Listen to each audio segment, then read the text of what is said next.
What is up, guys? Today in this long-awaited video, Kris and I are testing out the Kernom Ridge and Moho pedals. Yes, finally!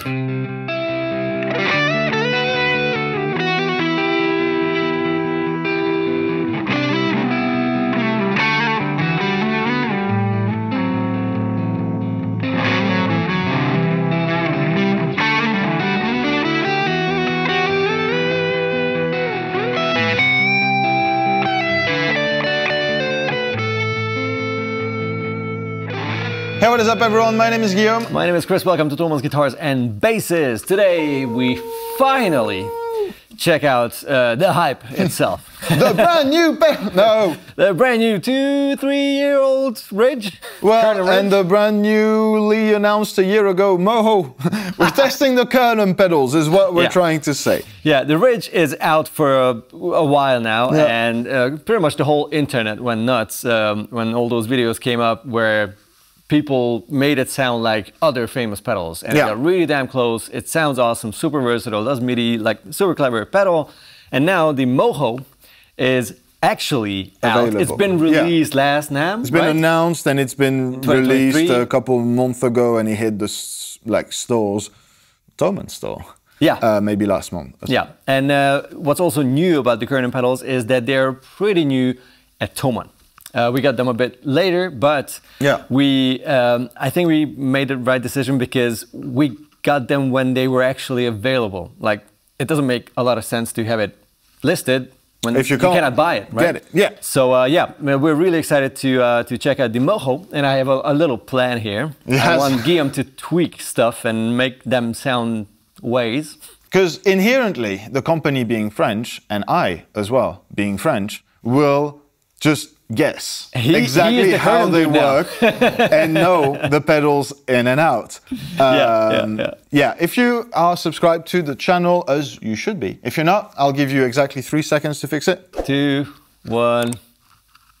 Welcome. Thank you. Welcome and thank you. Really impressed. The Ridge has been on my board for the channel for, I don't know, maybe 4-5 months, easy. So you've heard it before. It does a lot of really cool things. As Kris mentioned, it can emulate certain things because of the mood function and the way the circuit works, which is a new... They reinvented the overdrive, which is cool. Like, and they did a similar thing with the Moho fuzz. Just to get over it quickly, I guess, let's play a bit of the Ridge that they may be more familiar with, give some sounds, and then we'll go over specs, do some fuzz, and then you will challenge me.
Dynamics, dude.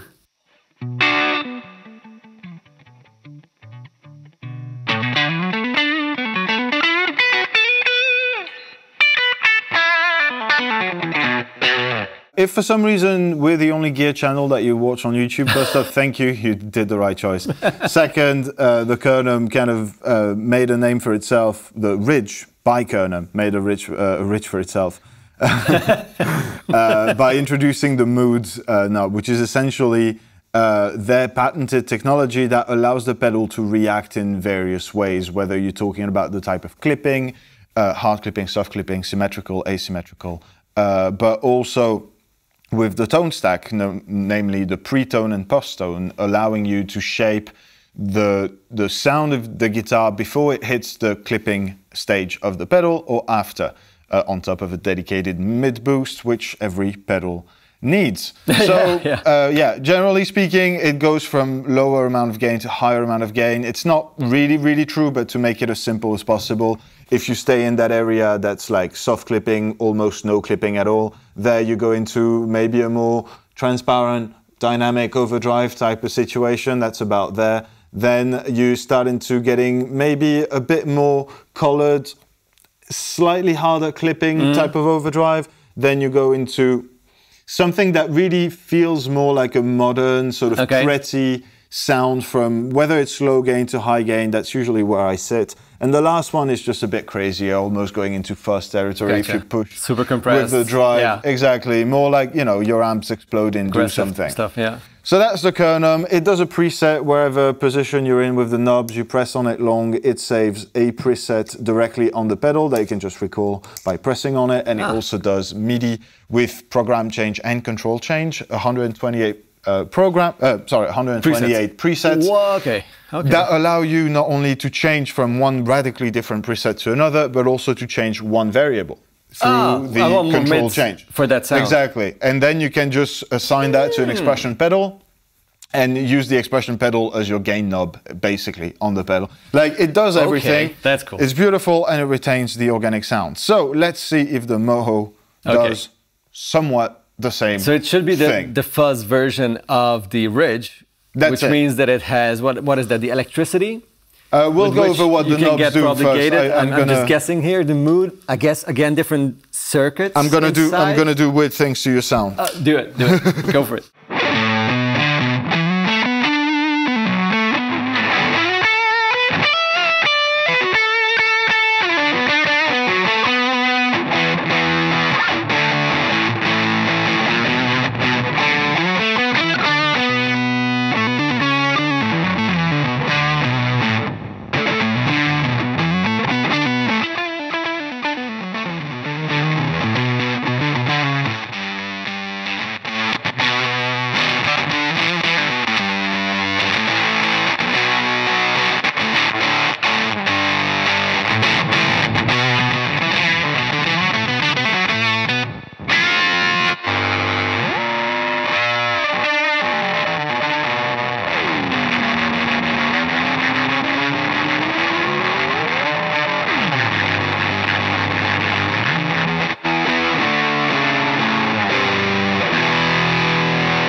Yeah. Wow. I told you I'd make you do weird things. Yeah, you did. Yeah. So, essentially, and you were right, by the way. I'm French, so I knew exactly how everything worked. Oui. It's in the air. It's in the air. It's in the air. But you were right. So the shape of the pedal, the MIDI capabilities, the preset function are exactly the same as on the Ridge. The mood is a similar thing, so it takes you from different clipping standards, but this one is more based on types of fuzz. As much as the first one was not necessarily meant to be like the clone thing or the TS thing, whatever. This one is a bit more purposefully designed to have the very, very vintage fuzz, the more 60s era psychedelic thing, a thicker, maybe, you know, kind of EHX version of, and you go to a full modern, like really thick, creamy type of fuzz into the ring modulator. The last one is which is absolutely sick. The electricity controls an octave on all the presets but the last one. So you can introduce and blend a bit of lower octave on the left, higher octave on the right too. Gotcha. At 12 o'clock it's like neutral. It's neutral, and then you can blend in a bit of octave. So funny to call electricity, because immediately I was thinking about like bias. the battery, like when the bias or the battery dying, because that's something that some people love about like a dying 9-volt battery. There's a certain voltage where they say like that's where fuzz phase sounds best or whatever. Each range matches a specific sort of vibe of fuzz, and throughout that range you can bias. Control the bias of that type of circuits. Wow. Okay. Yeah. Same thing. Man. Pre-tone, post-tone. I sound like I work for them. I don't. I think I just spent more time with the Ridge, so I kind of understand. I have no affiliation to Kernom. We're just from the same place. I just love the pedal. Okay. I want to do something. I have a couple of pedals on the board that I play a lot, so that means I know them a lot, and I know exactly how they react, what they do, what they don't do, and how they feel. So I would want to try to get into that ballpark. We're not matching tone here. It's not like, can it sound identical? It's just like, can it do that thing? And one is a Bluesbreaker Type pedal, the Toxic Twins. If you watch the channel or my channel, you know what it is. It's a pedal I use way too much, so I know it in and out. It's crazy how it's became one of my basics. I want to see how the Ridge does that kind of vibe. And the other thing is a silicon fuzz, the Vintage King, which is again a nice sort of not too extreme fuzz that gives that old school sort of upper mid-range kind of old school fuzz tone. It's loosely based on a silicon fuzz phase. I want to see if I can tweak the Moho to do that. It's funny. I just realized we're trying to make two French pedals sound like two Hungarian pedals. Hey, here's a concept. That's cool. Let's try it. Let's try it. Okay. So do you want to play or do you want to match? I want you to play finally, and I want to tweak. I will set up first the drive pedal and try to match that with the Ridge. Yes, sir. And then do the same thing with the fuzzes. Sorry, this one is upside down because the cables are too short. Yay. Hence the name, Kris's Cable Salad V4.7. Exactly, the board is called. True.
Okay. The drives were really convincingly close. Close enough to don't care anymore. Yeah. Like feel home immediately and then use the presets for other sounds as well. Really nice and flexible. The fuzzes were a little trickier. I was struggling with pre-tone or post-tone to make it as gnarly, but also not too thick and or too thin or too harsh. But it got to the right kind of mid-range. Ballpark. Yeah. The trick with the pre-tone and post-tone, and usually what's recommended when you have access to those, is to dial in the pre-tone first, to start there, because then you're going to be able to correct some of what the clipping has done to that tone with the post one. At least that's how I work with it. That's why my pre-tone is usually very dark, and my post-tone reintroduces a whole bunch of treble. Because I don't want to distort those frequencies because they get kind of those get frizzy. With the fuzz, it's tricky because if you have more low end and warmth before the clipping happens, it will become more woolly and like really dark and like really thick. And if you have less bass at the beginning of the circuit, then it's just much more like an overdrive, much more controlled and like more percussive as well. So that's why I was like, okay, how woolly is that on a Les Paul, which is already a warm sounding guitar, and try to get in that ballpark, and it did a really good job. You can still set them apart, but it's the same type of vibe. And what's most important, as soon as you play with others, a fuzz can get lost in a mix. So that type of mid-range that you're used to from a certain fuzz, and that you know it works, even in a band mix, that's something you want to nail first before you worry about how much gain you have, how much low end you have, whatever. It's that kind of mid-frequency. That's what's gonna make you feel at home on another pedal compared to what you're used to. What do you guys think? Have you had a chance to try the Kernom pedals yet? And if so, not, and if so, what? This is exactly how we're gonna end this video. Let us know exactly if so, or if not, then why? What? This is terrible. Awesome, love it. You guys take it easy. See it down there in the comment section. And of course, subscribe to the channel for similar serious testing. Science is important here. Science matters. Bye-bye. Bye.